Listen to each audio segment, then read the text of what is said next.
Did you know that Alfred Hitchcock's darkest thriller almost never made it to the screen because the studio thought it was too disturbing? Frenzy, released in 1972, marked Hitchcock's chilling return to London after decades in Hollywood. This twisted tale of a serial killer known as the Necktie Murderer shocked audiences with its raw brutality and psychological terror. Behind the elegant camera work and suspenseful storytelling lay secrets that would surprise even the most devoted Hitchcock fans. From real corpses used as props to actors who fainted on set, the making of Frenzy was just as intense as the film itself. Let's dive in and discover 20 weird and amazing facts about Frenzy. Number 20. The corpse that was too real. When the crew needed a dead body for one of the film's most disturbing scenes, they didn't settle for a simple mannequin. Hitchcock demanded absolute realism. The special effects team created a body so lifelike that crew members refused to touch it during breaks.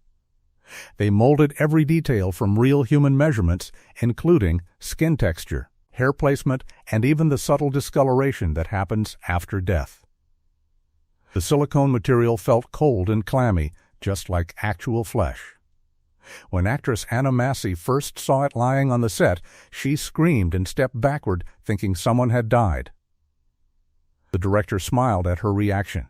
That's exactly what he wanted. During filming, one crew member accidentally bumped into the prop in a dark corner and nearly had a heart attack.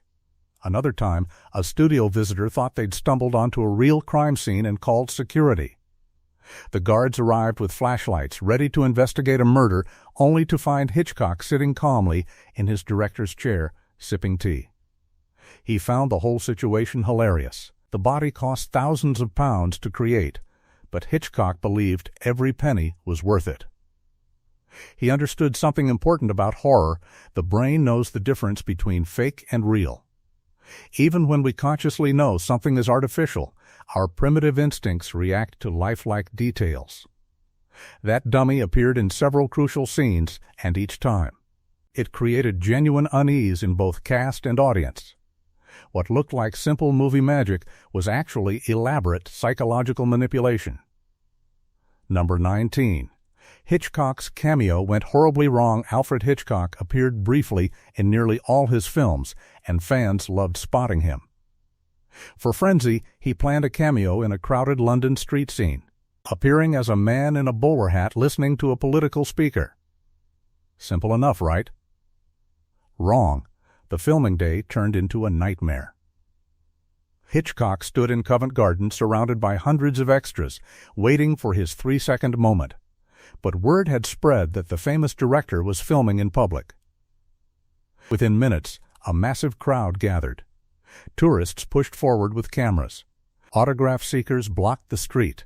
Local shopkeepers left their stores to watch. The original plan called for Hitchcock to blend into the background naturally, just another face in the London crowd. Instead, he became the main attraction. People shouted his name. Photographers climbed onto cars for better angles. The assistant director tried to control the chaos, but it was impossible. Traffic stopped completely. Police arrived to manage the growing mob. Hitchcock, normally so controlled and precise, stood in the middle of it all, frustrated but unable to hide his slight amusement. They attempted the shot 17 times. Each time, someone in the crowd would wave or stare directly at the camera, ruining the illusion. Finally, after nearly 4 hours, they captured a usable take. But Hitchcock's brief appearance cost them an entire day of filming and thousands in production delays. The irony was perfect. The master of suspense who controlled every frame of his movies couldn't control a simple London street. Fame had made him too recognizable for his own signature trick. Number 18. The potato truck scene almost killed the actor. One of Frenzy's most suspenseful sequences shows the killer desperately searching through potatoes in the back of a moving truck, looking for evidence he left on a victim's body. Actor Barry Foster had to crawl over hundreds of real potatoes while the truck bounced along actual London roads. It sounds uncomfortable, but manageable. It was actually terrifying and dangerous. The truck's interior was cramped and dark. The potatoes, weighing several tons total, shifted with every turn and bump. Foster had to work among them while the vehicle moved at regular traffic speeds through real London streets. No studio tricks, no fake backgrounds, just a real truck, real roads, and real danger. During one take, the truck hit a pothole.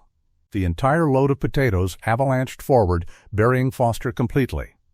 He disappeared under hundreds of pounds of vegetables, unable to breathe or call for help. The truck kept moving because the driver, separated by a partition, had no idea what happened. For nearly 30 seconds, Foster fought to push potatoes aside and find air. Crew members riding in a following vehicle saw him vanish and screamed at the driver through their radio. The truck finally stopped. They pulled Foster out, gasping and bruised.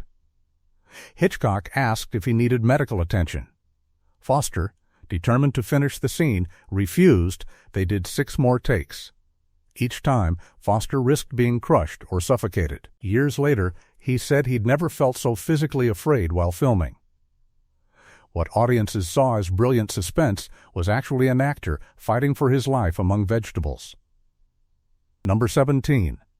The real location was actually haunted. Hitchcock filmed several scenes at a real building in London's Covent Garden using an actual apartment that had stood empty for years. The location scout found it perfect. Old, creepy, with narrow staircases and shadowy corners. But the crew soon discovered why it had remained vacant so long. Strange things happened from day one. Equipment moved when no one was nearby. Lights flickered without electrical explanation. Crew members heard footsteps on the stairs when everyone was accounted for downstairs. One camera operator swore he saw a woman in old-fashioned clothing standing in a doorway watching them film. When he turned to point her out to others, she was gone. The building's landlord finally admitted its history. In the 1920s, a woman had been murdered there. Her killer was never caught. Local residents believed her spirit remained, trapped in the place where she died. Some crew members refused to work there after dark. Others brought religious items for protection. Hitchcock, ever the pragmatist, publicly dismissed the stories as superstitious nonsense. But several people noticed he never stayed in that building alone. He always kept assistants nearby, even during lighting tests and camera setups. The building's eerie atmosphere seeped into the film. Those interior scenes carry a genuine feeling of dread that no set designer could create artificially. The walls seemed to hold memories of violence. The shadows felt alive with something watching. Actors reported feeling genuinely uncomfortable in certain rooms, which made their performances more authentic. Sometimes reality provides better horror than imagination. That building knew death, and somehow the camera captured that knowledge. Number 16. The band rape scene that shocked everyone. Frenzy contains one of the most disturbing scenes Hitchcock ever filmed, a brutal assault that left audiences horrified. What many don't know is that Hitchcock shot it 3 different ways, each progressively more explicit. He wanted to show violence truthfully without Hollywood glamorization. The original version was so graphic that the studio's head refused to allow it. He told Hitchcock it would earn the film an X rating, killing its commercial chances. Hitchcock argued that sanitizing violence was dishonest and potentially more harmful than showing its true ugliness. The debate lasted weeks. Eventually, they compromised on the version that appears in the final film, still shocking, but slightly less explicit than Hitchcock's first vision. What's remarkable is the technique he used. Instead of cutting away or using shadows, Hitchcock kept the camera focused on the victim's face, forcing viewers to witness her suffering directly. No music played. No dramatic camera angles softened the horror, just raw, uncomfortable reality. Actress Barbara Lee Hunt, who played the victim, prepared for weeks. She studied real accounts from assault survivors. She wanted her performance to honor their experiences, not exploit them. The day they filmed that scene, the set was closed. Only essential crew remained. Hitchcock normally chatty and joking between takes, stayed completely silent. Everyone felt the weight of what they were creating. They shot it in one long take. Leigh Hunt gave everything to that performance. When Hitchcock called cut, she collapsed, emotionally shattered. The crew stood in stunned silence. What they'd just witnessed wasn't entertainment, it was truth, captured on film. Some countries banned that scene entirely, others cut it significantly. But Hitchcock never regretted it. He believed audiences needed to confront evil honestly, not consume it as comfortable fiction. Number 15. Hitchcock's wife saved the entire film. Alma Reville, Hitchcock's wife and longtime collaborator, rarely received public credit for her contributions. But on Frenzy, she made a discovery that saved the film from disaster. After watching an early rough cut, Alma noticed something wrong with a crucial scene. The killer searches a corpse's hand for a tie-pin that could link him to the murder. In the edited version, the sequence didn't work. Something felt off. Alma watched it again and again, trying to identify the problem. Finally, she realized what was wrong. The shots were assembled in the wrong order. The editor had accidentally reversed 2 pieces of film. What should have built suspense instead created confusion. The hand appeared to close, then open, then close again, in a way that defied physical logic. Hitchcock watched the scene again with Alma's notes. She was absolutely right. But fixing it meant something expensive and difficult. They had to go back to that potato truck, reassemble the complicated setup, and reshoot portions of the scene. The truck had already been returned to its owner. The potatoes were long gone. The location was no longer available. Hitchcock could have ignored the problem. Most viewers probably wouldn't notice. But he trusted Alma's instincts completely. They spent thousands of pounds recreating the setup and reshooting. The corrected scene became one of the film's most memorable moments, the killer struggling with a corpse's rigid fingers, trying to pry them open to retrieve his incriminating tie-pin. It's darkly funny, suspenseful, and deeply disturbing all at once. Without Alma's careful eye, that scene would have failed. She had been Hitchcock's secret weapon for decades, the quiet genius behind his public genius. Number 14. The actor who fainted filming the staircase scene. One of Hitchcock's trademark shots shows the camera following the killer and his victim up a narrow staircase, then slowly retreating backward down the stairs, leaving the audience to imagine the horror happening behind the closed door. The shot looked smooth and simple. Creating it was anything but. The staircase was real and extremely narrow. There was barely room for the camera equipment. The crew had to design a special stabilizing rig that could travel backward down steep stairs without shaking. They built tracks along the walls. Camera operator Paul Wilson had to walk backward down the steps while keeping the shot perfectly framed and level. One wrong step meant destroying expensive equipment and possibly injuring himself. They practiced for days. During one rehearsal, Wilson missed a step and fell backward. He dropped 6 feet before the safety harness caught him. The camera, secured to its rig, survived. Wilson suffered bruised ribs and a sprained wrist. Hitchcock asked if he could continue. Wilson said yes. But the incident shook everyone's confidence. The real problem came during the actual shoot. Actress Vivian Merchant, walking up the stairs ahead of the camera, suffered from severe claustrophobia. The narrow walls pressed in on both sides. The lighting was dim. The atmosphere felt suffocating. On the 4th take, climbing those stairs knowing her character was walking toward death, Merchant's breathing became rapid and shallow. She reached the top, Hitchcock called cut, and she collapsed. She'd hyperventilated and fainted. Production stopped while medical staff attended to her. She recovered quickly, but refused to do another take that day. They resumed the next morning. Merchant, determined and professional, completed the scene perfectly. But she later said those stairs haunted her dreams for months. What looked effortless on screen required courage from everyone involved. Number 13. The script based on real serial killer's writer Anthony Shaffer based Frenzy's screenplay on a novel by Arthur LeBurn, but both drew heavily from real London murders.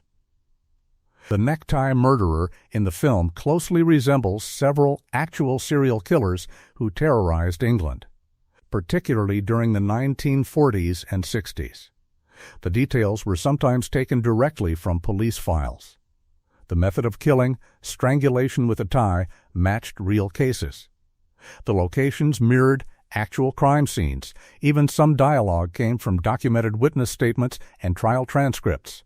Shaffer researched obsessively. He interviewed retired detectives who had worked on unsolved murder cases. He studied crime scene photographs. He read psychiatric evaluations of convicted killers. He wanted the film's villain to feel authentic, not like a Hollywood creation. Some survivors and victims' families found this deeply disturbing when they learned that a major film was essentially dramatizing their tragedies. Several protested. They wrote letters to the studio asking them to cancel production. They felt it was disrespectful to profit from real suffering. Hitchcock and Shaffer faced a difficult ethical question. They believed the story had artistic merit and something important to say about violence, innocence, and justice. But they also recognized the pain their film might cause real people. They made some changes to distance the story from specific cases. Names were altered, certain details were modified. But the essential truth remained: this was fiction built on a foundation of real horror. When Frenzy premiered, several people who had lost loved ones to similar crimes attended protests outside theaters. They held signs saying, "Our pain is not entertainment." Others argued that the film, by showing violence so honestly and unglamorously, actually discouraged rather than celebrated such acts. The debate continues today. Where is the line between art inspired by reality and exploitation of tragedy? Number 12. The food scene that made people sick. One of the film's most memorable moments shows a police inspector eating increasingly disgusting gourmet meals while discussing the murders. His wife, trying to be sophisticated, serves bizarre dishes that look absolutely revolting. These weren't just props, they were real food that actor Alec McCowan actually had to eat. Hitchcock insisted on authenticity. The scene required multiple takes, which meant McCowan consumed these horrible concoctions again and again. The menu included things like fish heads in aspic, bread with bright blue dye, and meat in a gelatinous substance that wobbled disturbingly on the plate. The food stylist created deliberately unappetizing dishes. They looked expensive and pretentious, but completely inedible. For one dish, they used real fish that had been sitting out for hours under hot studio lights. The smell was terrible. McCowan, trying to stay professional, took bite after bite while delivering his lines. Between takes, he would rush to a bucket and spit out the food, rinsing his mouth desperately. By the third day of filming those dinner scenes, he had genuine nausea. His disgusted facial expressions weren't acting anymore. They were his real reaction to eating spoiled fish and chemically flavored bread. Hitchcock watched through the camera, occasionally chuckling at McCowan's suffering. The director had a complicated sense of humor. He loved making actors uncomfortable if it served the scene. Several crew members also became sick just from the smell. The studio's ventilation system couldn't clear the odor of rotting fish fast enough. By the end of each shooting day, everyone wanted to escape that dining room set. The scene works brilliantly in the film. The contrast between the grotesque food and the casual discussion of murder creates dark comedy. But achieving that effect meant McCowan genuinely suffered for his art. Number 11. The secret real detective who advised the film. What most people don't know is that a real detective from Scotland Yard worked as an unofficial advisor on Frenzy. His name was never publicly revealed because he was still active in the police force. He couldn't be openly associated with a commercial film. But Hitchcock, obsessed with procedural accuracy, wanted genuine police perspective. This detective attended script meetings under a false name. He reviewed scenes for authenticity. He explained how real investigations worked, what mistakes detectives actually made, and how evidence was processed in 1970s London. He told Hitchcock that police often suspected the wrong person first, exactly as happens in the film. He shared stories about how innocent people became trapped by circumstantial evidence. Some of those real cases were even more bizarre than anything in the screenplay. The detective's influence appears throughout the film. The way the police collect evidence, the questions they ask, the assumptions they make, all reflect real procedures. He also pointed out common movie mistakes. For example, he explained that detectives rarely have dramatic eureka moments. Most cases are solved through boring, methodical work. Hitchcock incorporated that reality, showing the inspector's slow realization of the truth. The detective visited the set several times, always discreetly. He wore ordinary clothes and introduced himself as a research consultant if anyone asked. Only Hitchcock and a few key crew members knew his real identity. Years later, after retiring, he admitted his involvement in a private interview. He said working on Frenzy gave him a strange perspective on his own career. He'd spent decades investigating real horrors. Watching those crimes transformed into entertainment disturbed him initially, but he came to respect what Hitchcock was trying to do. Show that evil wasn't supernatural or exotic. It was ordinary, banal, and hiding in plain sight. That truth mattered, even in fiction. Number 10. The Thames River corpse was almost lost forever. One of the film's opening scenes shows a woman's body floating in the River Thames. It's a shocking image that establishes the story's dark tone immediately. Creating that scene became a technical nightmare that nearly destroyed an expensive prop. The special effects team built another incredibly realistic corpse, this one designed to float. They weighted it carefully so it would bob naturally in the water, face up, exactly as a real body would. The costume department dressed it in period-appropriate clothing. The hair and makeup team added details like waterlogged skin and pale coloring. It looked disturbingly real. The plan was to place it in the Thames during low tide, then film as it drifted downstream. Simple in theory, chaotic in practice. The day of filming, the weather turned bad. The river current was stronger than expected. The moment they placed the corpse in the water, it started drifting faster than anticipated. The camera boat struggled to keep up. Worse, the current was pulling the corpse toward a busy shipping lane. A real commercial barge was approaching. If the prop collided with the barge, it would be destroyed. Or worse, cause a panic if the barge crew thought they'd hit a real body. The production team frantically radioed the barge to stop.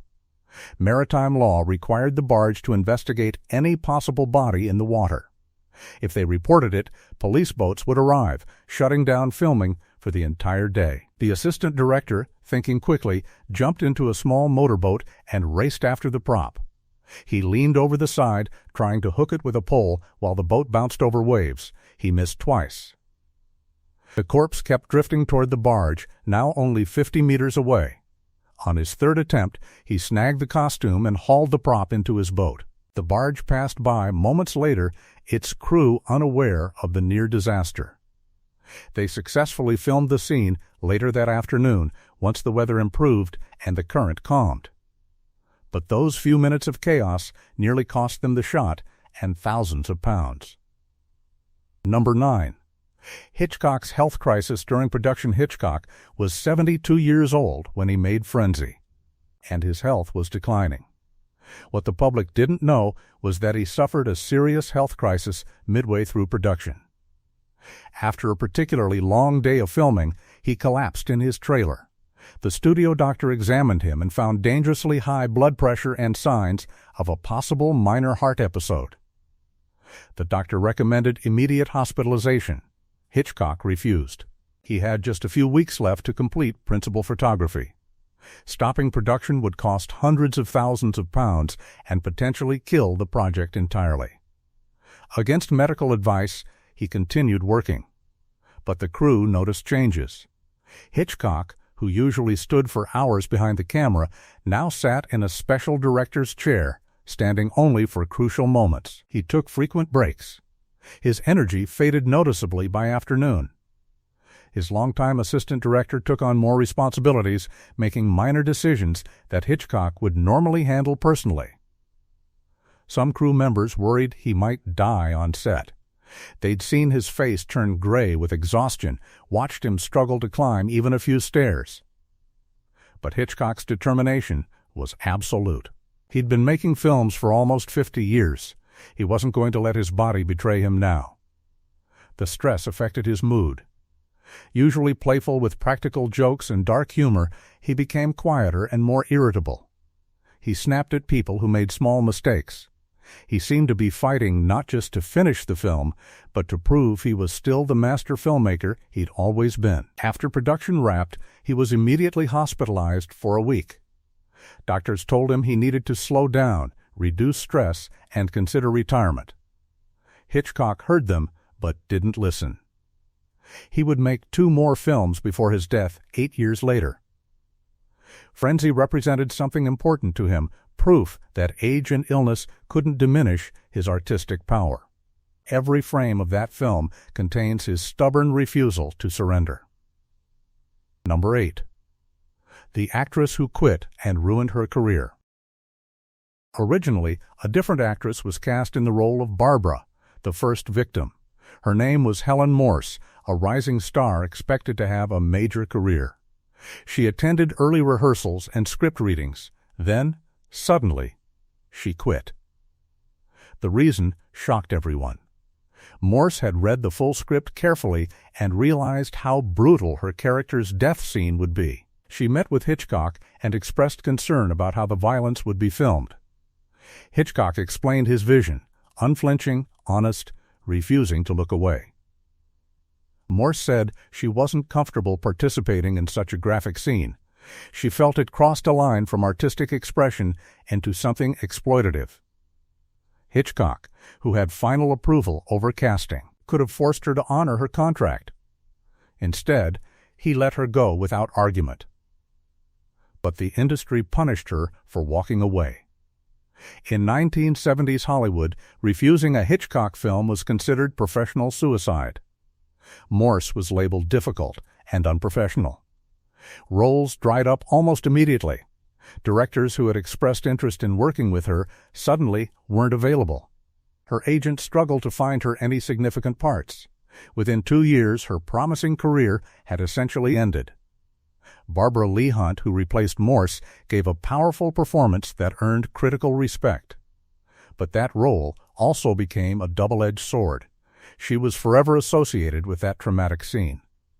Some directors couldn't see her as anyone except that victim from Frenzy. Years later, Morse reflected on her decision in a rare interview. She said she didn't regret protecting her boundaries, but she hadn't anticipated the professional consequences. She'd believed talent and integrity would be enough to sustain a career. Hollywood taught her a harsh lesson. Power matters more than principles. It's an uncomfortable reminder that art and commerce are always in tension, and artists often pay for choosing their values over their careers. Number 7.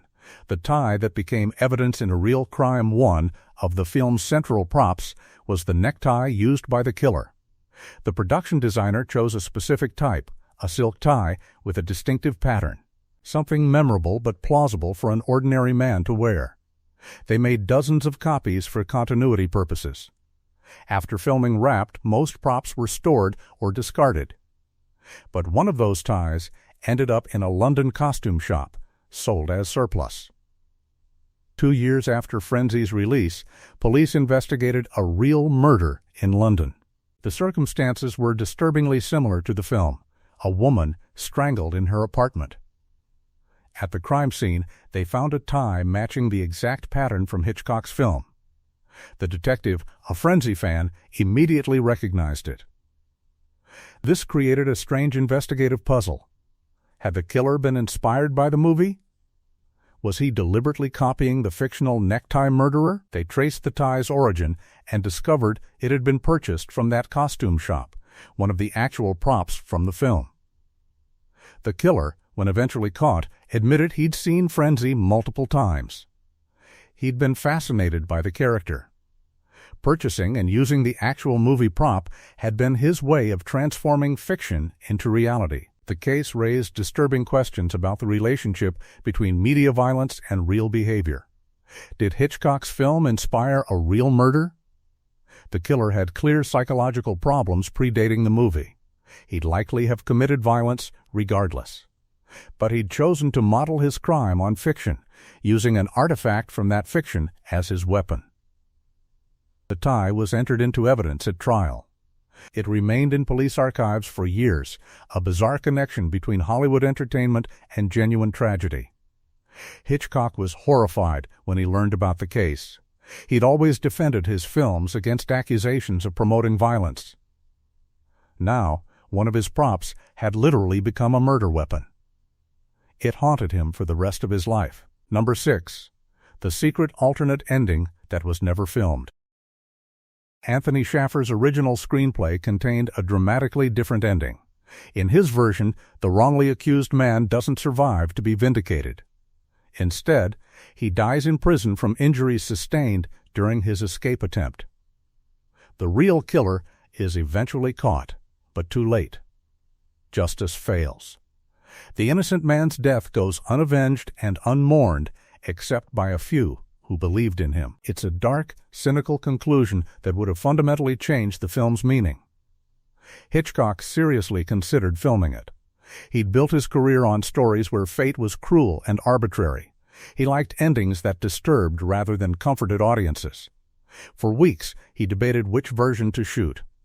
He discussed it with Alma, with Schaefer, with studio executives. Everyone had different opinions. The studio hated Shaffer's ending.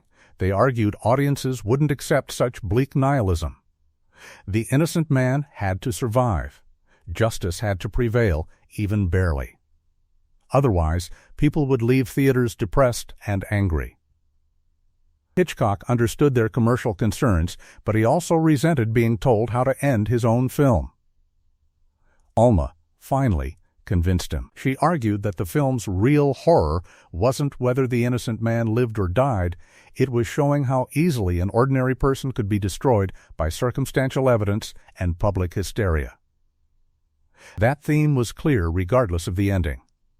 Choosing the survival version would satisfy audiences without compromising the message. Hitchcock agreed, but he asked Shaffer to write the alternate ending anyway, just in case. Shaffer completed it. The pages still exist in the archived screenplay. But they never filmed it. Sometimes Hitchcock wondered what might have been.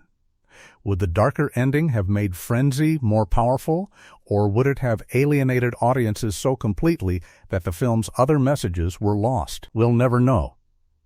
But the existence of that unfilmed ending reminds us that every film contains ghost versions of itself.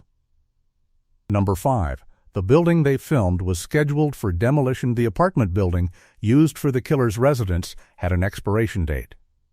It was scheduled for demolition just 4 weeks after production ended. Urban development plans called for tearing down that entire block to make room for modern office buildings. The production designer discovered it purely by accident while location scouting. He saw the demolition notice posted on the door and realized they could film there without worrying about preserving anything. Hitchcock loved the irony, creating a movie about death in a building that was itself dying. They could drill into walls for camera mounts, tear out fixtures for lighting needs, and modify rooms without concern. The landlord, who would receive payment either way, gave them complete freedom. The building's condemned status gave the spaces an authentic feeling of decay. Paint peeled naturally. Wallpaper hung in strips. The wood floors creaked genuinely. No set designer could replicate that real deterioration. It seeped into every frame, adding texture and atmosphere money couldn't buy. Crew members exploring the building discovered artifacts from previous residents, old photographs left in drawers, letters tucked behind radiators, a child's toy forgotten in a closet. These small remnants of past lives affected everyone. They were filming in a place where real people had loved, fought, celebrated, and suffered.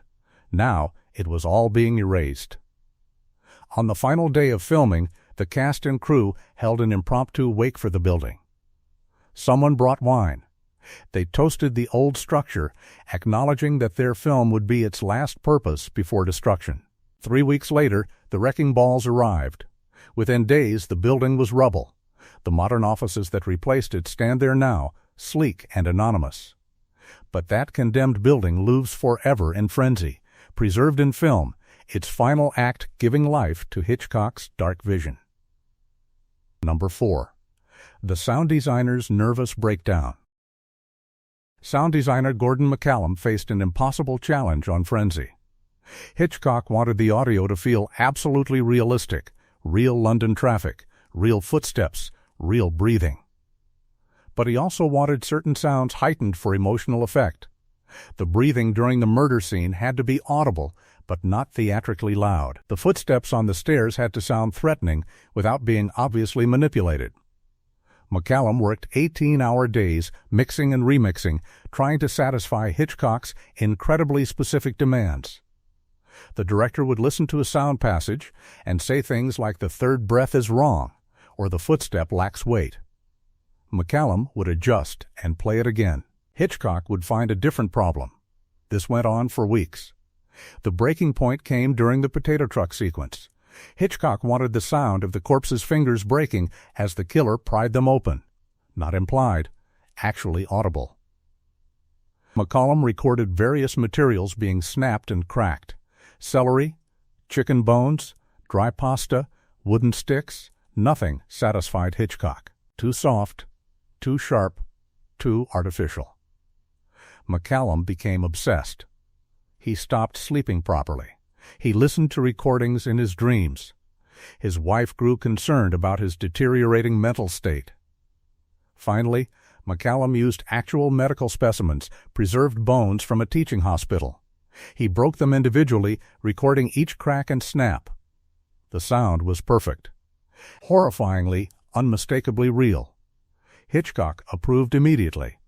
But creating that sound cost McCallum something important. He'd crossed a psychological line using real human remains to create entertainment. It disturbed him deeply. After Frenzy was completed, McCallum took 6 months away from film work. He later described it as a breakdown, though he never used that word publicly.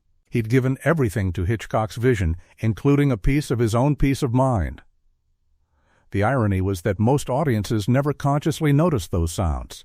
They worked subliminally, creating unease without calling attention to themselves. McCallum's suffering produced something most viewers experienced only as vague discomfort.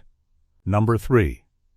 Hitchcock's final London film was Revenge. What many film historians miss is that Frenzy was deeply personal for Hitchcock. It wasn't just a thriller, it was a return to the city that had rejected him decades earlier. In his early career, British critics dismissed him as a talented craftsman, but not a serious artist. They praised his technical skills while suggesting he lacked depth and importance. That dismissal wounded Hitchcock. When Hollywood embraced him in the 1940s, he left England and rarely looked back. But decades later, with his Hollywood career facing challenges and younger directors claiming his techniques were outdated, he decided to return to London. Frenzy was his statement, proof that he could still make vital, shocking, relevant cinema. He was showing the city that rejected him what they'd lost when they failed to appreciate his genius. Every frame of Frenzy pulses with that determination. The film is brutal where his Hollywood films were elegant. It's raw where they were polished. He stripped away the glamorous veneer he developed in America and showed London its own dark underbelly. Covent Garden's markets, the Thames River, the old buildings, he photographed them with unflinching honesty, beauty, and ugliness together. Several British critics who had dismissed his early work reviewed Frenzy favorably, calling it a masterpiece. Hitchcock publicly accepted their praise graciously. Privately, those who knew him said he took bitter satisfaction from their words. They'd finally recognized what he'd always been capable of, but only after he'd already proven it to the rest of the world. Frenzy was his last great film, The two movies he made afterward were shadows of his former brilliance. But this one, his London Revenge, showed the master still commanded his craft. It's impossible to separate the film's artistic achievement from Hitchcock's complicated feelings about the city where it was set. Every brilliant shot, every perfect cut, carried a message. Number 2. The actor who was actually terrified of his co-star. John Finch played the wrongly accused man Richard Blaney with intense desperation and barely controlled panic. His fear felt absolutely authentic throughout the film. There was a secret reason for that authenticity. Finch was genuinely afraid of Barry Foster, the actor playing the killer. Not because Foster was threatening in real life, but for a more unusual reason. Finch suffered from a rare psychological condition where he couldn't separate actors from their roles. When working on intense dramatic material, he began to perceive his co-stars as their characters rather than as fellow performers. His therapist had warned him about taking parts in violent films, but Finch was ambitious and wanted the role. From the first day of rehearsal, when Foster began embodying the charming but psychopathic killer, Finch's mind started making the unwanted connection. He knew intellectually that Foster was acting. He knew they'd have friendly conversations between takes. But when he looked at Foster in costume, in character, his brain registered danger. His fear response activated. When they filmed scenes together, Finch's anxiety was real. His nervous glances, his hesitant movements, his obvious discomfort, none of it was acting. He was genuinely experiencing what his character should be feeling. Hitchcock noticed but never fully understood why Finch's performance felt so authentic. Foster, who was actually a gentle and kind person, remained unaware of Finch's terror until years later. After filming Wrapped, Finch needed therapy to process the experience. He'd essentially traumatized himself for the sake of a performance. He later avoided roles involving violence or psychological intensity. Frenzy remained his best-known work, but also his most psychologically damaging. It raises an interesting question about method acting and mental health. Sometimes authentic performances come from genuine suffering.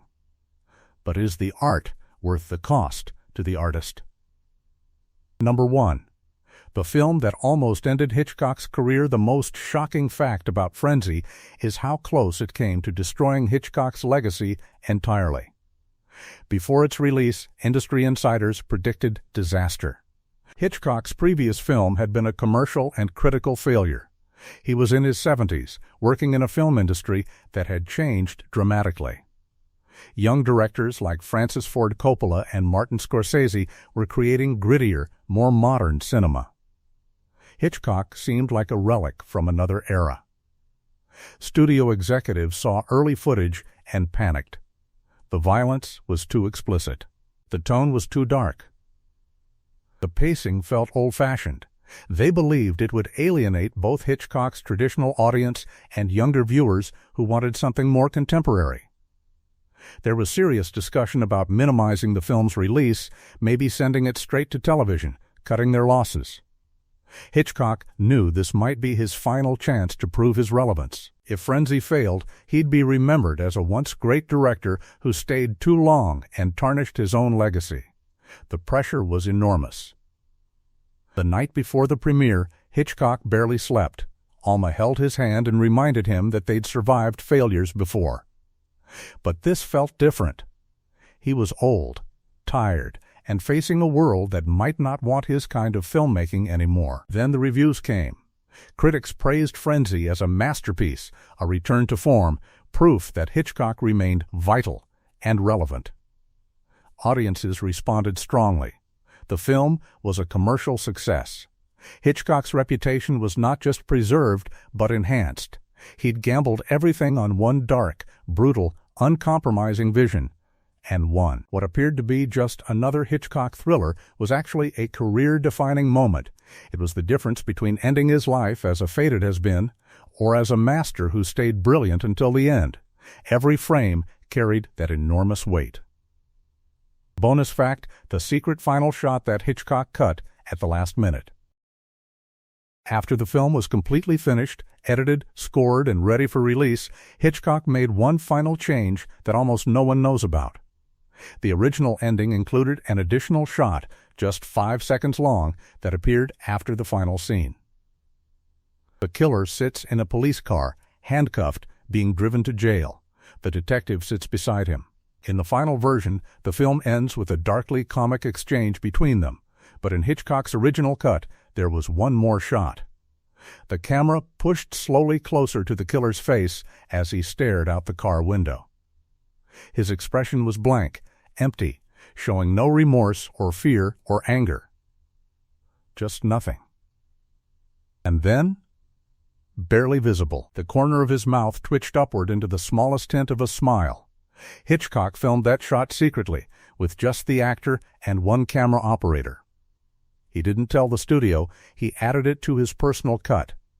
He wanted that final image to suggest something deeply disturbing, that the killer felt no regret, that he'd enjoyed what he'd done, that even caught and facing punishment, he remained fundamentally unchanged. Evil doesn't learn lessons, it doesn't transform or redeem itself. It just is. Hitchcock showed that secret ending to only 3 people. Alma watched it and stayed silent for a long time. Then she said, "It's too much. People won't be able to forget it." His editor agreed. So did the composer. They argued that the film needed to end with a moment of release, however slight. That tiny smile would deny audiences even the smallest comfort. Hitchcock listened to people he trusted. He removed the shot. The negative was stored in an archive, and most people forgot it existed. Years later, a film preservationist discovered it while cataloging Hitchcock's materials. He watched that 5-second clip and felt a chill run through him. Hitchcock had been right to cut it, but also right to film it. Some truths are too dark to share, but too important not to acknowledge. That smile lived in Hitchcock's imagination, whether or not it made the final film. Frenzy stands as Hitchcock's darkest exploration of human nature, a film that refuses easy comfort or simple answers. Behind its expertly crafted suspense lies something more profound, a meditation on innocence, guilt, and the thin line that separates ordinary people from monsters. The making of the film tested everyone involved, pushing actors beyond comfort, challenging crews with technical difficulties, and forcing Hitchcock himself to confront his own mortality and relevance. What emerged was not just entertainment, but a troubling mirror held up to human darkness. The stories behind this film remind us that art often costs more than audiences see. Real fear, real suffering, and real sacrifice hide behind finished frames. The actors who frightened themselves, the sound designer who broke himself, the building that died, the detective who shared secrets, the wife who saved scenes, all of them contributed pieces of themselves to create something that outlasted their individual lives. Cinema is collaboration, but it's also transformation. Raw materials, locations, performances, sounds, images become something greater than their parts. That transformation requires vision, certainly, but also stubbornness, courage, and sometimes a willingness to sacrifice comfort for truth. Hitchcock understood that audiences respond to authenticity even when they don't consciously recognize it. Every detail mattered because truth lives in details. Frenzy remains powerful decades later because it refuses to lie about violence, justice, or human nature. It disturbs because it tells the truth. If you enjoyed these stories, subscribe for more. Every movie hides secrets in its shadows, truths behind its illusions, and human dramas beyond its drama. We'll keep exploring them one story at a time, because films are more than entertainment. They're records of what people risked, suffered, and created in pursuit of something larger than themselves.